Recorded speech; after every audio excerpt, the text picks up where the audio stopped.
Good evening and welcome to the 33rd Legislative District Virtual Town Hall. My name is Rachel and I will be your host this evening. Tonight you will be seeing and hearing from State Senator Keiser and State Representatives Tino Orwall and Gregerson. They will be joined by Dr. Stefan, Deputy Chief Medical Officer for the Washington State Healthcare Authority. Questions have been emailed in advance and will be read here with opportunities for more questions to be asked on the Facebook stream you are currently watching. If you would like to ask a question, please post that question in the comments and a staff member will relay that question to me to be read out loud to lawmakers. Before we get started, I'll go ahead and open it up for some brief opening remarks. First, we'll hear from State Senator Keiser. Senator Keiser is the President Pro Tem of the Senate, presiding when the Lieutenant Governor is absent. She chairs the Labor and Commerce Committee and serves on the Rules Committee, Health and Long-Term Care Committee, and Ways and Means Committee. Go ahead, Senator Keiser. Well, thank you, Rachel, and thank you to everybody who is joining us on this virtual town hall. I'm kind of sad we can't get to a place where we can all see each other, shake each other's hands, and give each other hugs. It's the kind of pandemic times we're living in. So it's wonderful we have this technology linkage so we can answer your questions and have a discussion about where we are at and where we are going. And I really want to thank you all for your participation. Next, Representative Tino Orwall, please share a few words. Representative Orwall has been in the House since 2009. She is the Speaker Pro Tem of the House and sits on the Civil Rights and Judiciary Committee, the Public Safety Committee, Finance Committee, and Rules Committee. She's part of a legislative work group looking into how to support local small businesses and safely reopen Washington's economy in response to COVID-19. Go ahead, Representative Orwall. Thank you, Rachel. It's good to be here tonight. You know, these are really stressful times, and my heart goes out to all those who have been so impacted by this pandemic. And really hope that tonight we can hear your questions and concerns, and we can work together to move forward. Thank you for being here. Thank you, Representative Orwall. Next, Representative Gregerson will give her brief remarks. Representative Gregerson was appointed to the legislature in 2013 and chairs the House Committee on State Government and Tribal Relations. She also sits on the Labor and Workplace Standards Committee and the Transportation Committee. She is leading efforts in the House to increase food access and internet broadband during COVID-19. Go ahead, Representative Gregerson. Well, good evening and happy Cinco de Mayo. It's great to be here tonight. I know it's a daunting time when we can't be here together, but I'm looking forward to having a good conversation and having a dialogue the best we can in our new reality. Finally, we have Dr. Stefan, Deputy Chief Medical Officer for the Washington State Healthcare Authority. Go ahead, Doctor. Good evening, everyone. Thank you for joining us in this conversation this afternoon. I am working with the Department of Health to help lead the state's testing strategy for COVID virus, so hopefully can help provide some information that you'll find useful this evening. Thank you all. So we'll go ahead to our first questions that have been submitted online. Our first question is from Alan Hansen of CTAC, and they say, we have bent the curve and our hospital system is not overloaded. Why is the stay home, stay healthy order still in place? Doctor, would you like to take that one? Sure. I think the desire to say, look, things are better, why do we still have to stay home is very understandable. We have seen a reduction in the number of deaths due to coronavirus over the last few weeks. We've also seen a slight decrease in the number of hospitalizations. But what hasn't changed for the last couple of weeks, which is still why we need to be cautious, is the number of new cases is sort of flattened out. The decrease in hospitalizations and deaths are likely a result of a lot of the social distancing measures that have been put in place. So we're seeing the effects of that. And the concern is that if we withdraw the measures too quickly, that stable case rate will increase again and overwhelm the healthcare system and hospitals. So it's a bit deceiving in that we think, oh, look, it's better if we could just return to normal. It's not quite as decrease of the curve as we would like. So it's not flattening kind of means it comes down as opposed to just stabilizing. So we're closer than we were, but again, the concern is removing the social distancing directives in place. We would rebound and have a lot more people get ill. Thank you so much. Our next question came from a variety of constituents, and it is about COVID-19 as well. It says, what are you doing to ensure all Washingtonians, including our undocumented immigrant and refugee communities, are included in assisted programs in response to COVID-19, especially since the federal government did not include them in the CARES Act? Rep. Gregerson, would you like to take that? Sure, thanks. Yeah, there's a lot of efforts here in the state to make sure we're keeping Washington working. There is already an effort from last year. That's a task force that's just continuing to move forward and meet in behalf of our immigrant and undocumented community. We also have a smaller task force that we just put together in our own House Democratic Caucus to look at the resources that we have and the policies that we're going to be entertaining, and making sure that our communities that are affected the most are really also included in the high risk communities. If you look at the formal definition right now, it does not speak to communities of color. And we know through the demographics and the data that our communities of color are 2 to 4 times more likely to be affected with COVID positive. And especially when we're looking at Yakima County and other areas, not necessarily here in South King County, but this is a public health issue. We need to take it as a statewide issue and make sure our communities that are the most vulnerable are first and foremost part of the work that we're going to do to put Washington back together again. Thank you, Representative Gregerson. Our next question is from Carol, and it says, I have been furloughed by my company during the coronavirus crisis, but I'm afraid to turn to work too soon because management didn't make us adhere to distancing or other recommended steps previously. What do I do if I get called back and they are still not doing the things to keep employees safe? If I refuse to work, I lose unemployment, but if I go back, I'm putting my life at risk. How will this be addressed? Senator Keiser, did you want to take that? Well, thank you. And thank you for the question, because I know tens of thousands of Washington workers have been either furloughed or laid off during this terrible time. And there are unemployment benefits available, and those will continue until you are called back to work. Now, if you're called back to work and find that your employer has not instituted the guidelines that have been issued by the Center for Disease Control, and they're in writing. I don't have all 6 of them at hand, but you can get them online. If those guidelines are not in place, you will have a legal ability to not go back to work because those guidelines are not being in place and not being enforced. And then you would be able to continue your unemployment benefits. But it can't just be a generalized anxiety or fear. You have to have some kind of direct evidence that the employer is not working with or implementing the guidelines. Thank you, Senator Keiser. Our next question comes from Jessica, and it's on the issue of housing. It says, I've lost my main source of employment, and I'm really worried I won't be able to keep up on my mortgage payments. Additionally, my son is a recent graduate and is in the same situation with his apartment's rent. What would you suggest that we do? Representative Orwall, did you want to take that? Yeah, thank you, Jessica, for that question. I know there's a lot of families out there struggling with this. There's a couple answers on this. One is I know our state's been working closely with the banking industry and with our state agencies. We do have a foreclosure prevention program that I've worked on for years. We're bringing folks together. Our governor and our attorney general have really looked at the forbearance issues. But in addition to having a delay in your payment, we have housing counselors at no cost that can help you through your situation to make sure the banks are working with you to help reconfigure your loan or whatever relief you need to get through this tough time.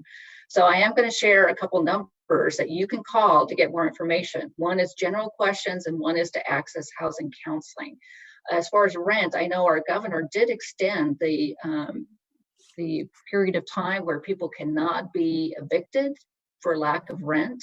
And I know there's some programs set up in King County and other parts of the state trying to help those struggling renters as well. So we're trying to gear at both programs. Again, I'm going to share the number and it will be on my state representative site on Facebook if you need to get it.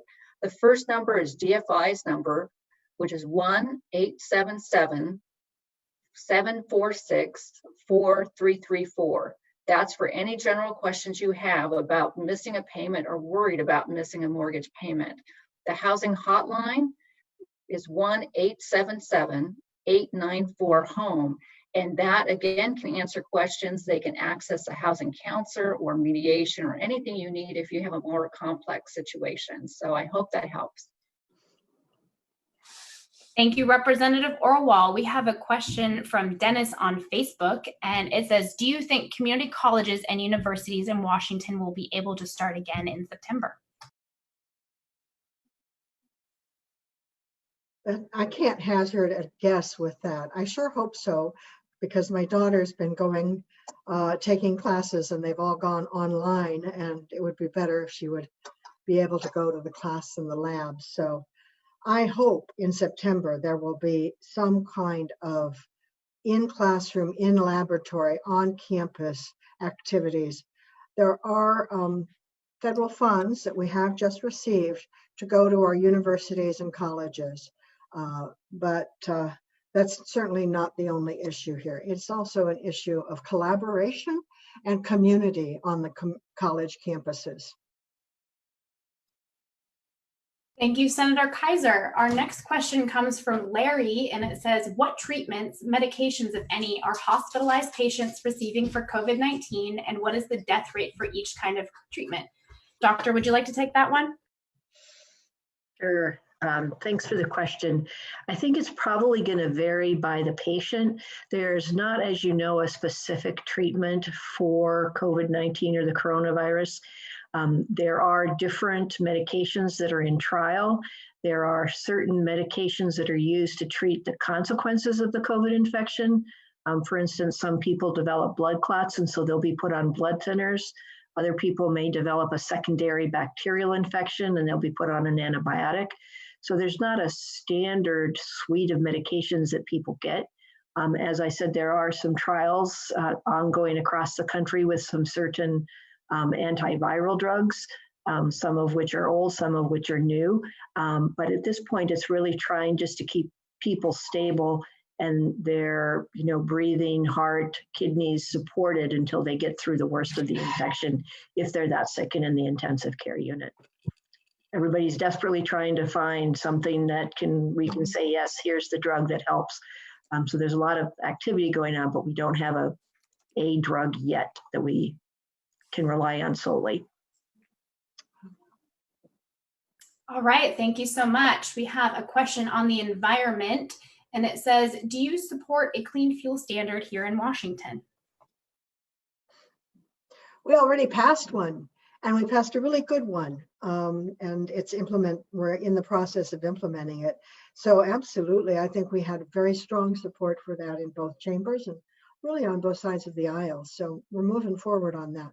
It's really one of the odd side effects of these pandemic days, because people aren't driving or flying very much, that our atmosphere and air has cleaned up a lot. And that just shows the impact of fossil fuels.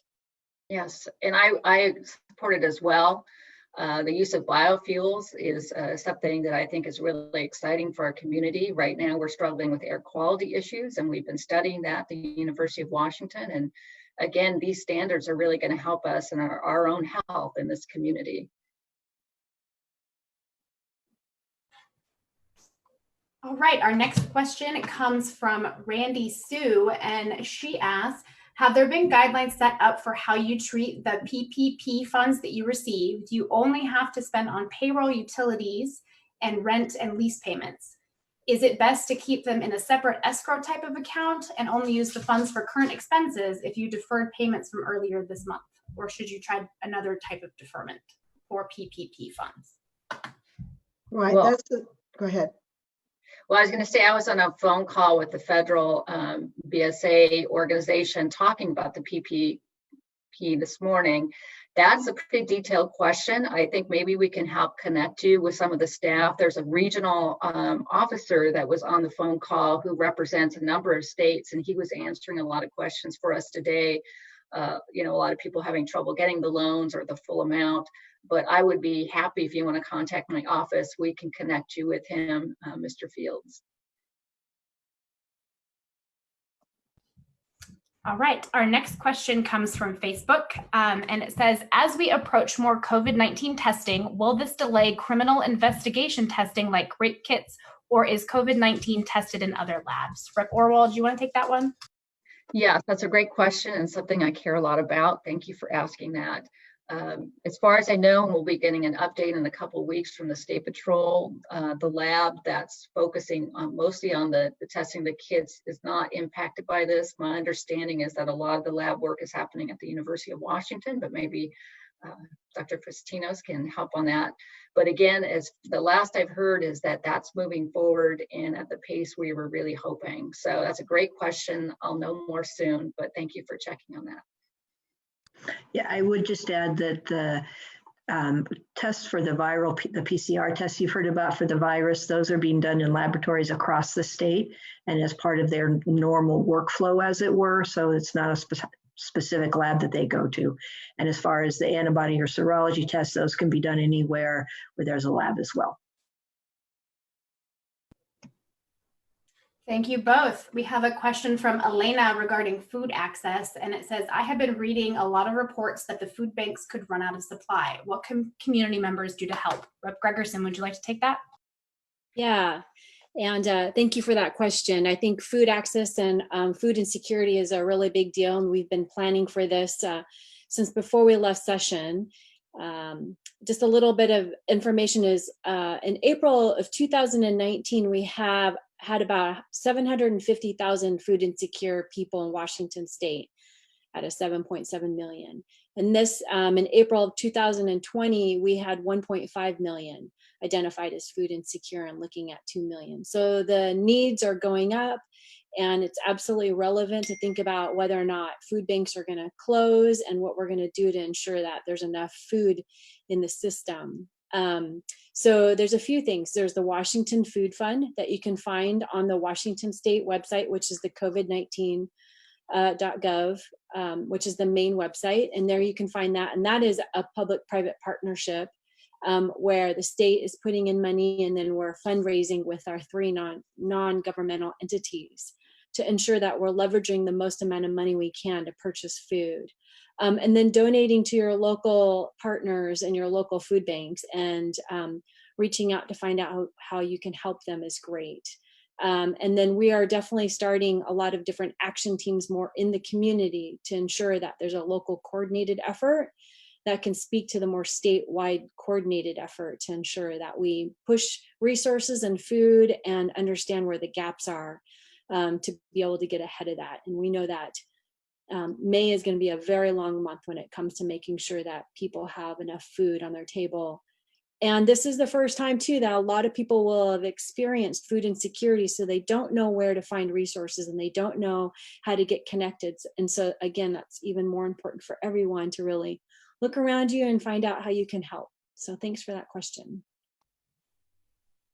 Thank you so much. Our next question comes from Jacqueline. It says, are there resources available for children's mental health during the stay-home order? Well, I think a couple of us might jump in on this. Thank you for that question. And that's something we're all really worried about, is the impact on our children and adults around mental health issues, the isolation, the stress, the anxiety.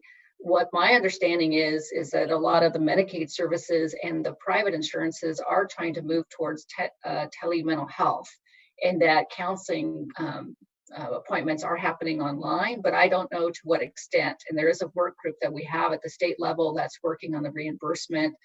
I might look to the doctor to see if she can weigh in. She may know more of the status on that, but it's a critical thing that we need to really expand, because we already have one of the highest rates of suicide for young adults in the country, and we need to support and protect our kids. Yes, pretty much all of the major insurers, commercial as well as Medicaid, have gone to reimbursing telehealth visits for people who can access video links to their providers that way, or if people don't have smartphones or laptops, they can certainly just use their telephone. And so providers are able to bill for those telephonic or televideo visits at the same rates usually. So providers are still in business, doing it from home or their offices that are shut down for patients, but those are continuing. I would say that they're also probably another good resource would be the crisis clinic, not because a child has a crisis, but because they're a good conduit to a lot of information.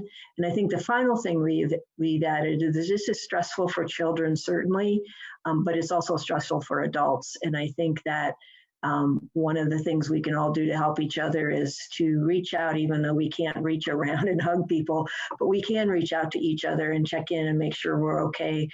This is a stressful time that is producing anxiety for a lot of folks. So I think just being able to ask for help, recognize that and say, hey, I'm having a bad day, can you help? I think giving permission to all of us to do that, and especially our children, is a good mental health strategy. One other thing I would mention is that there's a program on Facebook, and it's called DBT in Schools, and it's about dialectical behavioral therapy, and it's training kids and adults how to handle the stress of the COVID-19 situation. And it's like mindfulness and really key skills that help kids and adults. So again, it's called DBT in Schools, and they usually hold 2 or 3 sessions a week that anyone can participate in. Thank you so much. We have another question from Facebook, and it says, when can we start to put our legal system back together?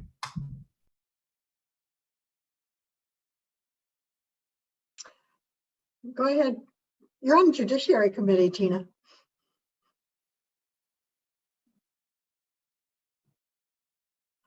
I can't hear you.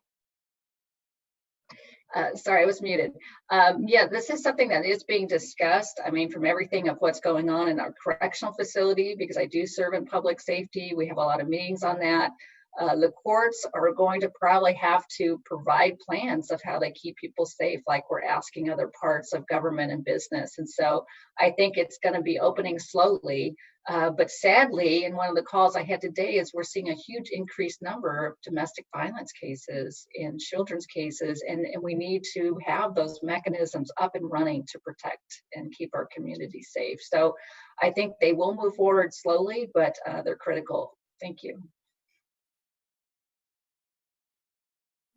Thank you so much. We have another question from Facebook, and it says, what can be done to speed up getting all the supplies to do more testing in Washington? Do we have any businesses that can help supply and produce these items? Well, I know the governor's office has been working really hard with all kinds of businesses and other organizations, including the Bill and Melinda Gates Foundation. And they're all trying to find the necessary personal protective equipment that we don't have, the swabs, the testing kits from all kinds of sources, whether they're in China or whether they're in California. Another piece of that effort of procurement is happening with this compact of states that the governor has entered into, which is really interesting. I think it's a good step forward that we're kind of coordinating our efforts with Oregon and California, and I believe also Nevada and Colorado, maybe New Mexico, because we have similar concerns and similar problems. All of this is just because of the absence of federal coordination, of course. Had we had federal procurement, personally, I thought that the military could have done a wonderful job of doing the logistics and supply lines. My father was in the Army in World War II, and that's what he did. And boy, they know how to get things built and put in place. And it's too bad we did not deploy that expertise in this area. It seems to me we would have really had much better outcomes. Thank you so much. We have another question from Facebook from Jordan. It says, given that we are most likely going into a special session, do you see the legislature tightening the budget as they did in a 2008 recession? Or are we going to see increased spending in order to stave off mass small business closure and homelessness as an investment that will put us in a deficit? I just had a briefing this afternoon from our Ways and Means staff about the budget issues. I am on the Ways and Means Committee where we do the budget, and it is looking very, very dark and very difficult. I was also on Ways and Means and chair of the Healthcare Committee back in 2008. And I honestly do not want to go down that road again where we had to cut 1/3 of our budget within a 60-day session. And it was a nightmare and awful.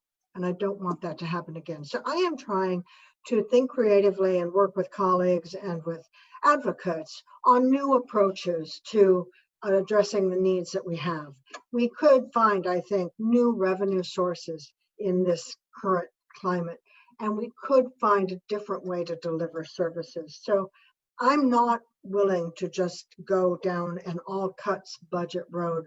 We've done that before. It's taken us more than a decade to dig out of it, and we never really got all the way out of it before this hit. So let's try and do an investment approach so we can establish fundamentals that we really need for a healthy Washington state, including fundamentals regarding school and public school and college and healthcare. Those are our chief huge budget elements that we need to make sure are stable and funded. Yeah, it's a rough road ahead, and there will be, because sales tax is such a large part of our budget. Of course, we're going to see huge dramatic declines in that. Again, was working during the Great Recession. It was a very difficult time. We're also heavily relying on these federal dollars that are going to help fill gaps that we just don't have the ability to fill at the state level.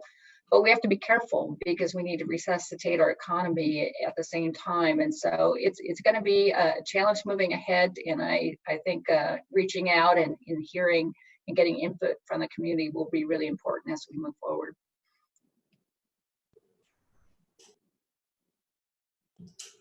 All right, thank you both. Our next question is from Rick, and it says, can you tell us more about contact tracing?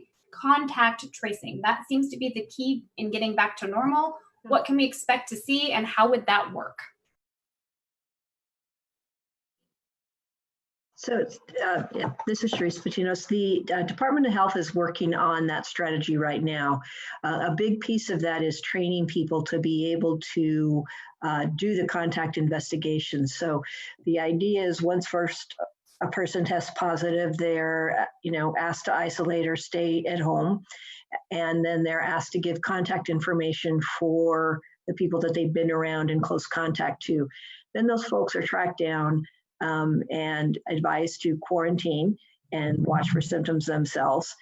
Important to both the isolation part and the quarantine part is to make sure that folks have the resources they need, so that if they are struggling finding food, that kind of support is brought to them. The state is looking at different electronic ways to help support contact tracing. Not talked about, to my knowledge, anything like the Google Apple app that will track people's movements down. I think there's been some reluctance to sort of kind of track people electronically, but really trying to make sure good information is obtained up front when someone has a test, so that that person can be contacted wherever it's convenient for them to be contacted, and then talking with them about the importance of reaching out to their contacts if they're comfortable doing that. I think there's a recognition that everyone is going to feel comfortable sharing those, but the more we can help people who might have been exposed stay out of circulation until we know whether or not that person is tested positive or they develop symptoms, the less community spread we'll have, and the less likely we are to have to go through this whole thing again, either later in the fall or winter. And I want to add that our public health departments, especially our King County Public Health Department, are very well skilled in this business of contact tracing. They've done it for tuberculosis outbreaks, for hepatitis C outbreaks, and for other diseases. So they know that it works. It's just that this is such a massive increase, and some of our counties don't have the level of public health infrastructure that we enjoy here in the Seattle-King County area. But I know this is an absolute verifiable approach to making a real dent in this pandemic. Thank you all. We have a question from Chantel that was submitted online. It says, thank you for having this forum. However, I live in an area with really spotty internet access, so I'm not sure if I'll be able to tune in live. This leads me to my question, what is being done to make sure more people can get access to the internet, especially during COVID-19?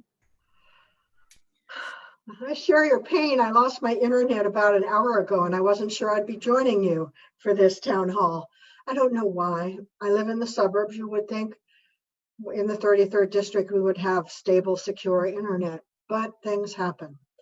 But we have had real innovative approaches in our public school districts because they're doing online learning to reach out to families that do not have internet access and get internet access and hotspots for them so that their children and students can access the internet in this difficult time. Yeah, I think access to the internet is like water. We heard the Superintendent Rakedahl talk about that. We heard the governor talk about the necessity to really make sure that everybody has access to affordable and free, fast internet with devices and the support that they need, especially our students and our parents who are at home trying to make sure that extended learning happens at the quality that we need. We know that those who with the opportunity gap will fall even farther if we don't ensure that we have a real three-legged stool around an approach to digital equity and inclusion. We also know that through data, very similar to voting turnout or income, that those that are low income have close to down to the census block, only a 30% subscription rate to internet in the 33rd district. And so I think there's a lot of room here during the COVID response to do some more collaboration and looking for more holistic approaches to a statewide connected Washington. We know that our tribes have places where people have to travel for an hour just to get to the internet. And so there's a lot of innovative things happening right now. And that's a place where Washington can really work towards asking our federal delegation to ensure that federal money comes in to help us with that. So charitable support hasn't been enough in the past. And I think it's time that we really take control of making sure that everybody has free, affordable internet. So. Our next one comes from Daniel on Facebook, and it says, do you know any of the work being done to extend the PPP payment beyond 8 weeks after funding happens? That's a federal issue, and sadly, Daniel, we can't intervene. It's been created by Congress, and Congress is going back in session, and I hope that they will address this, because I know that with the stay at home and the not reopening of certain sectors, businesses cannot use the PPP loan to reemploy workers when they can't open their doors. We all recognize this is a sort of catch-22 that needs to be addressed by Congress immediately. The other thing I would note is from the conference call I had today, there is still money available. And I know some people had contacted my office because they didn't get the full amount they asked for. And there is a hotline number to call if you'd like that reviewed or reconsidered. It's 1-800-659-2955. I think they also answer questions you might have concerning the program. Thank you. We have another question from Facebook, and it says, how are we doing in regards to testing our prison inmates and staff at this time? And we got a few questions online with that as well, with people wanting to know what we're doing for staff in the prisons as well.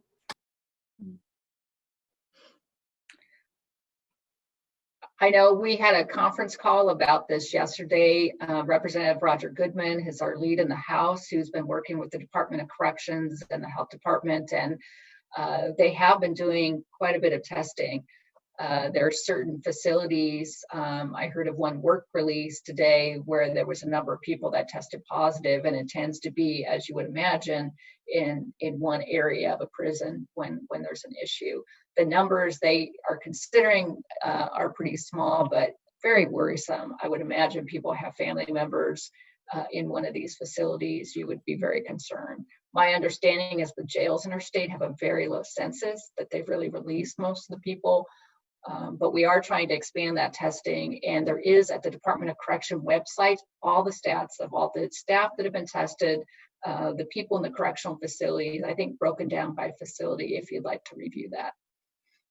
And I think to expand on that briefing too, is the SCORE facility that's in our district laid off 300, I think, workers. And so this is such a moving target when it comes to getting briefings and what the environment is like and how many people are working multiple jobs. Are there still the same people working there now, and should we be testing them? It sounds like we're not doing enough testing, and we need to continue to put pressure on ourselves and the federal government to do that. Until that happens, we're really chasing the tail. And again, especially in the 33rd district, where there's a lot of low-income people who are working multiple jobs or have low wages, once they're in different scenes or working in different places, it gets very difficult for us as a government to make sure we keep everybody safe. So there's a lot of cross-pollination, and we're doing our best, but we're going to need everybody to help us with that. And I'm also pushing for universal testing in all of our long-term care facilities. This is another hotspot kind of area. In fact, the whole thing started really at a nursing home up in Kirkland. And it is such a dangerous population to have this virus start in, because most of the people in long-term care facilities are elderly, and most are frail and have underlying conditions. We have several facilities in the 33rd district that have had some COVID cases, but they have not been out of control. So they haven't had massive numbers, but we haven't got universal testing of staff or patients in these facilities yet. Yet DSHS just today has opened 3 facilities in Western Washington, in the area of Western Washington, for COVID positive nursing home patients that we can use to isolate the positive patients from those who are not ill. So this is another population similar in a sense to people in other institutions we really have to take special care with. Yeah, and I was part of reaching out with Senator Keiser on this, and it was concerning to me about the level of testing. And I think the King County Department of Health was going to go out and really do more comprehensive testing of both the staff and the residents. One of the facilities that I think Senator Keiser just mentioned that will be having COVID-19 patients is actually one of the care facilities in our area, where I think they're splitting the facility, and some of the residents have already reached out to me wondering about their safety. And of course, we're going to work really closely with the Department of Health to understand how that will be handled. And I think to continue to talk a little bit about the complexity of these issues, we all signed a letter. There are, I think, 65 signatures on a letter to ICE today, because we have so many people within the Northwest Detention Center who are also at significant risk without testing and without that care. We have farm workers, that's all part of our food system. We have farm workers who really need our help, and oftentimes they are the most vulnerable and don't have organized voices, or of course, we're over here on the west side. So again, it's going to take all of us to really make sure that those with more resources don't get all the tests and leave those with less resources without tests. We really need to be holistic about this. This is a public health issue, and everyone really matters on this. And I would just add, having a direct line of sight to the testing supplies for the state. The issue really is not a lack of knowledge that people need this testing, or we would love to test every staff member and resident in all the long-term care facilities, ideally every couple of weeks.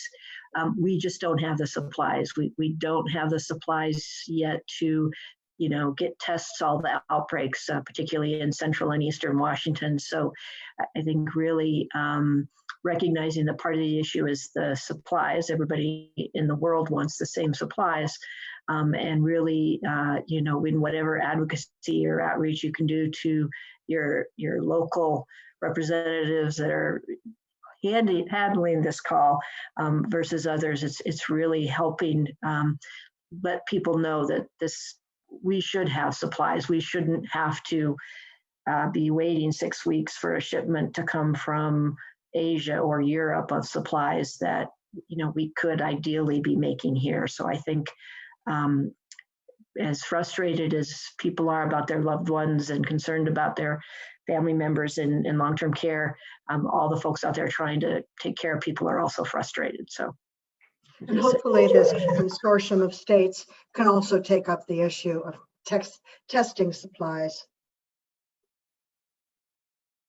Thank you all. Our next question is also from Facebook. It says, if the White House moves forward to disband the COVID-19 task force, will this impact and slow distribution of test kits to the states?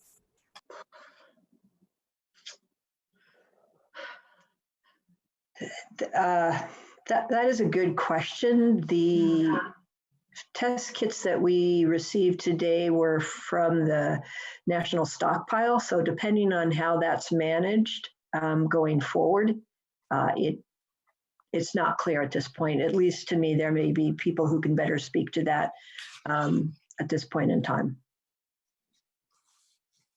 Thank you. Our next question also comes from Facebook, and it says, do you know what public safety issues we need to do to open public libraries throughout the state?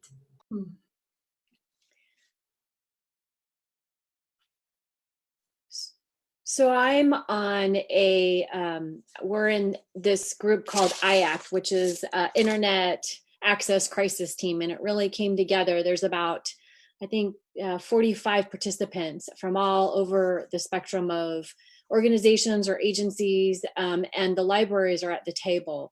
And I think a lot of the work that they've been doing right now is to really understand whether or not they can build out robust Wi-Fi into the parking lots. And you're seeing the different phases that the governor is approaching, and the libraries are trying to figure out how they can be ready to do that.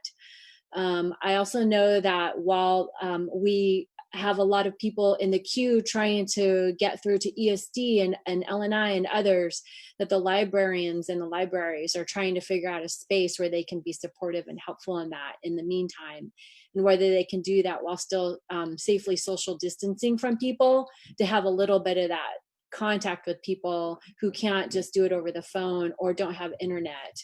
And so I know that the librarians and the libraries are trying to be very, very creative right now to see how they can be part of some solutions. So looking forward to having more conversations about that and bringing it forward to you.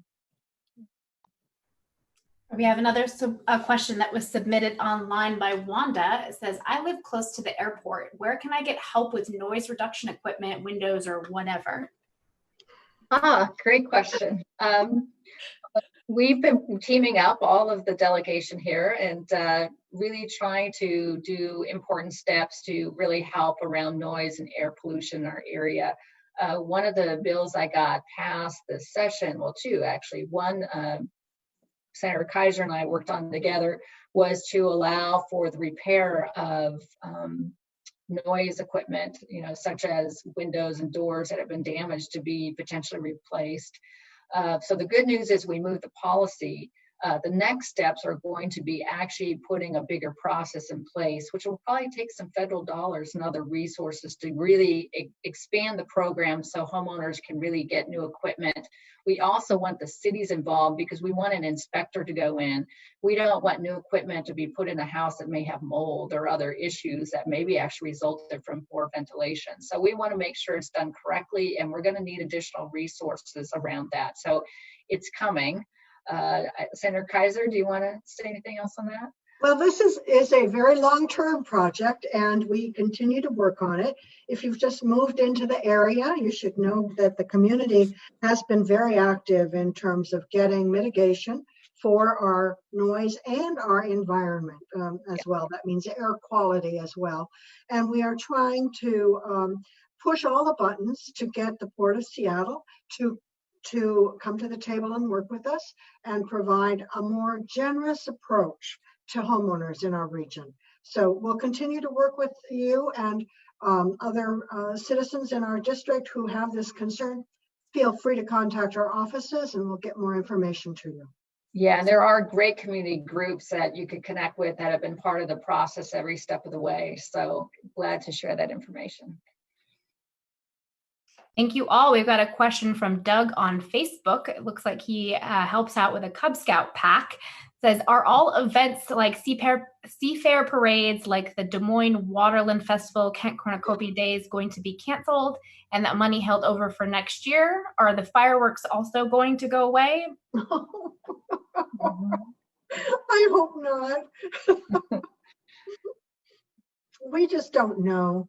That's too far in advance. We're really taking this 1 week at a time and hoping that our disease rates trend down in a more direct way and we can take faster steps forward. But we are really holding on as tight as we can so that we get through this together and we come out stronger in the end.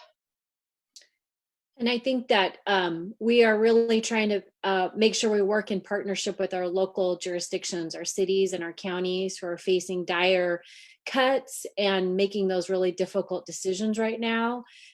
We know that the CARES Act, when we had a briefing today, is the cities will only be able to get reimbursed, and how can the state help to make sure that the cities can do what they need before they have to do such critical layoffs and cuts. So everything right now is something we're talking about to see where we can continue to keep a standard of normal pleasure, but knowing that we have to keep every life we can safe. So more to come.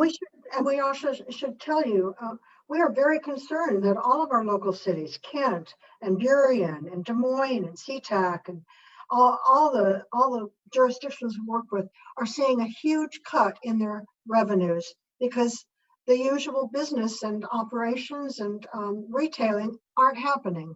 So they're all facing massive disruptions to their budget and they will be facing layoffs. And when you talk about municipal layoffs, who are you talking about? You're talking about police and fire and public safety.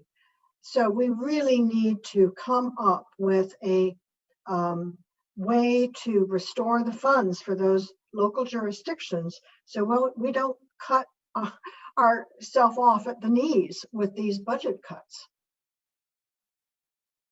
And that also includes human services and planning departments for buildings and economic development in local cities and their own transportation systems too. So again, we're having lots and lots of conversations and we're not close to over yet, are we? And Kent was especially hit hard because of the streamlined sales tax. A lot of work had been done to really help keep them whole, and unfortunately those funds were cut at the last minute, so we're all working together to help in that situation as well. It's urgent. Our next question also comes from Facebook. It says, have you heard anything from the Board of Cosmetology what the salon industry expectations will be? I haven't heard anything directly from the Board of Cosmetology. I know that in the governor's reopening plan, hair salons and barbers are in the plan, but not for a few weeks yet. All right, another question from Facebook, and it says, how is coronavirus impacting the Latino community, and can't we just hear from Pierce County? I'm not totally sure what that last question means, but the main question is, how is the coronavirus impacting the Latino community?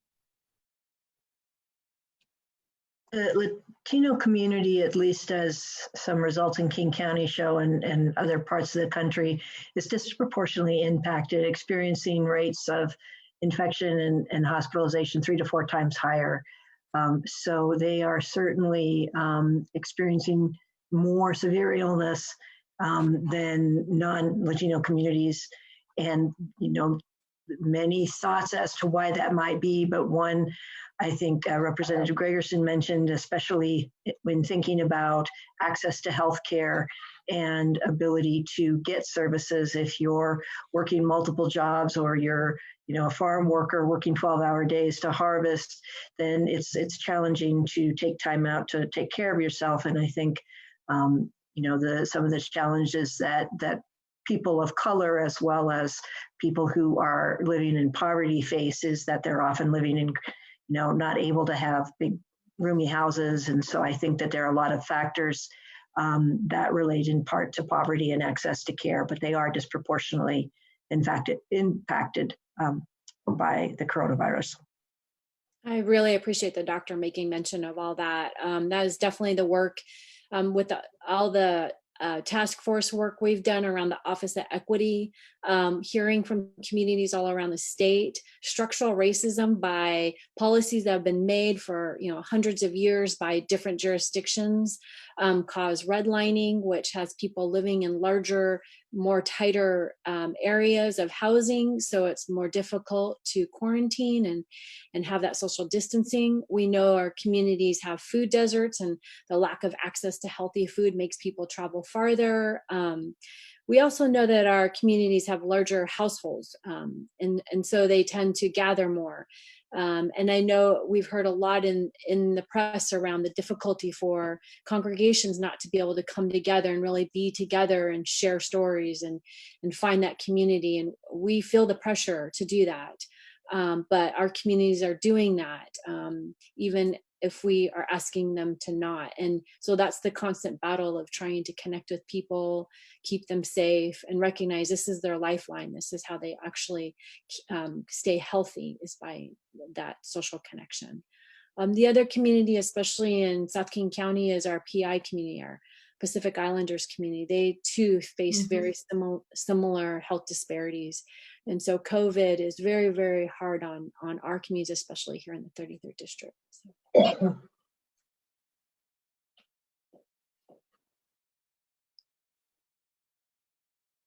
We have another question from Facebook from Laura. It says, in terms of mental health and the variety of funding individuals have and the anticipated mental health needs, what do you think about a whole new funding mechanism so that no one is turned down at the door? It seems that financing care is where people fall through the cracks. Well, I think we have a bifurcated healthcare system altogether, and we don't have any universal approach for either providers or for patients. So we have maybe this kind of huge shock to our system. We have perhaps an opportunity to redesign parts of our system. Mentioned earlier, one piece of our system that has stepped up to help in this current crisis is the telemedicine technology. And why that's important is it's very effective for mental health counseling. We've had several pilot projects with counseling on telemedicine, and they have been really well received and have had good outcomes. So I'm somewhat encouraged that this shock to the system, in a sense, will bring us further forward than we would normally go. And hopefully we'll come out of this with a real understanding that we need a universal system for both providers and for residents. I spoke to a couple college students that were struggling with stress and anxiety, and they were able to do their counseling appointments versus telemental health, and they had a great response to that. They really appreciate the flexibility. When I spoke to the colleges, they're trying to get the equipment to do more of that and counsel and reach out to as many students that are struggling. So I do agree with Senator Keiser. I think we have an opportunity to reshape our system, especially in behavioral health, to be more responsive to the needs of people. We have another question on Facebook, and it asks, is there any aid for undocumented families? I'm a U.S. citizen, as are my 3 kids, but my husband is in the process and we didn't qualify for the president's stimulus check. It is so frustrating. Go ahead, Mia. No, go ahead. I am just so frustrated with the federal government's approach to our families and our residents who work so hard whether it's in agriculture or in the hospitality field or any other work. And yet when it comes to these kinds of situations, they get shut out. They can't be accessing Medicaid services. They can't get unemployment insurance. They can't participate. And it is so infuriating and unfair. We have got to create and build another way for making sure that everybody in our state has equal access. I think to expand on that too is really what the senator is also saying is where our values are. And our values is that no matter where you were born, what your status is, what you do for a living, that you are valued, and that we believe in making sure we protect everyone, especially those that are the most vulnerable. And as we are looking at potential budget cuts and reshaping the system and looking at ways to do the work better and understanding who's going to get the tests and not, that is a huge priority of ours, to make sure that those that are left out or feeling the fear due to public charge threats or the question of citizenship in the census and all these constant threats that we hear, that there's a way that we in government can do better in making sure that you know that we see you and that we will do our best to take care of you, and hopefully working with other states so that we can do better, and hopefully those that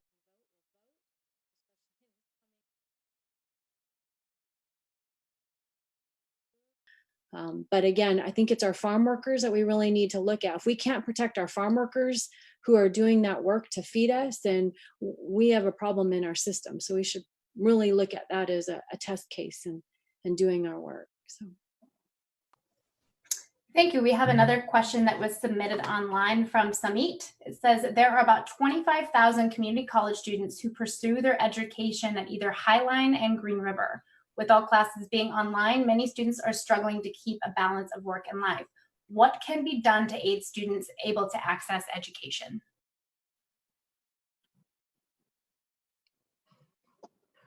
Well, one of the things we did was pass legislation, oh gosh, was it 2 years ago now, to basically provide funding for tuition for any family that had less than the median income. And unfortunately, with this current economy, that's going to be a lot more families as we've had so many layoffs. But so the issue of tuition cost increases, I believe, will be able to be mediated with this approach. The issue of having online learning isn't only limited to the problems for college students. We have the same problems we're having with all of our K-12 students, who many of whom don't perhaps have the kind of full-time parents in the house to help them with their homework and their schoolwork and their internet work.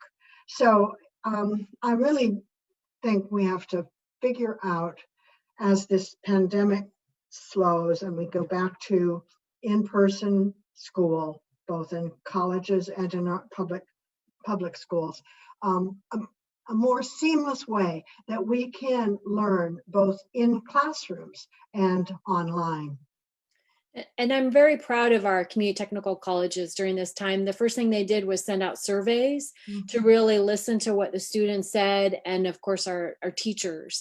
And that's where we found out that some of our teachers didn't even have internet or laptops at home, or they didn't have the professional services to be able to teach online if it's an art class. And so I think that this is an opportunity for us to continue to do better in how we survey our communities so we can fill the gap, understand the void, and know our resources and our assets too. So. Unfortunately, the CARES Act, with the federal dollars coming in, some of it is targeted towards our colleges and our K-12 system to provide that kind of technology and assistance that can maybe help expand it to more people. All right, thank you. We have one more question that was submitted online. It says, if I get COVID-19 at work because my bosses aren't providing a safe workplace, is that cause for a workers' compensation claim? Well, it kind of depends on the kind of work you do. Healthcare workers, frontline workers do have, frontline workers and healthcare workers do have worker comp coverage if they get COVID-19 on the job. Others who have exposures on the job could possibly qualify, but they would have to apply and show that the exposure happened on the job, and then they get workers' compensation.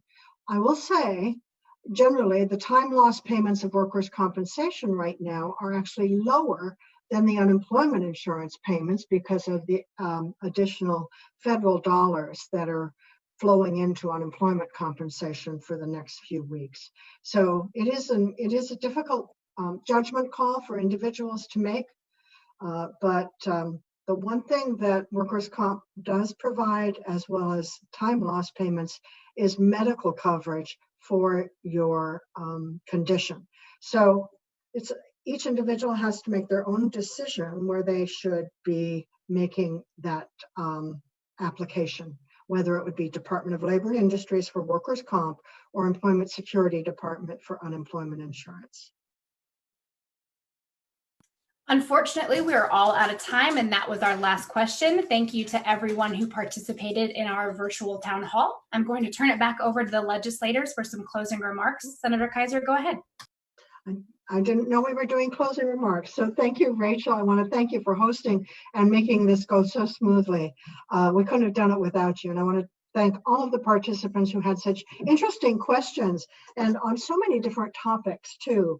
We weren't sure how this virtual town hall would go because we've never done one before. So it was a great new experience, and I want to thank everybody for participating. Representative Orwall. Thank you. Again, I want to say thank you to the staff that set this up and my esteemed colleagues who are on the call as well. And, you know, I know we're all feeling really isolated and alone, but you're not alone. You know, we're here. We got this amazing community around us. Do not hesitate to reach out if you have questions or looking for resources. We want to help. And, you know, it's a tough road ahead, but I think together we can get through it. And Representative Gregerson. Thank you. Well, everybody stole my thunder, but I do want to say thank you so much to all the staff that helped us. There's so many people behind the scenes that put this together, and you can imagine how many of these types of town halls that are happening right now around the state. I want to thank the doctor for joining us tonight and really helping to provide so much expertise to our community and helping us really think through some of these questions and answer them appropriately. And I also want to thank my seatmates. You guys work so hard, and I just want to make sure that that's very public, that how much I appreciate you, and I think we make a great team, and I can't imagine having any other seatmates right now during this time. And last, I want to do a little shout out to all the seniors right now who are graduating, and we're not there to watch you walk down the you know, and receive your certificate, and we're all thinking about you, and we promise to do what we need to do to continue to celebrate your accomplishments.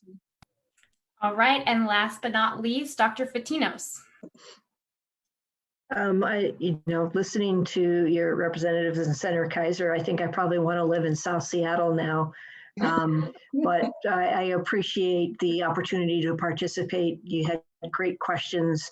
I very much appreciate the work that the representatives and Senator Keiser are doing, and I'm happy to have the opportunity to help answer some questions in this uncertain time where there's a lot of murkiness. So thank you all for all you do. Have a good evening. Thank you to everyone for joining us tonight. Please feel free to reach out to the member offices via the emails and the chats being posted right now. Good night, and I hope you all stay healthy and safe. Good night. Good night.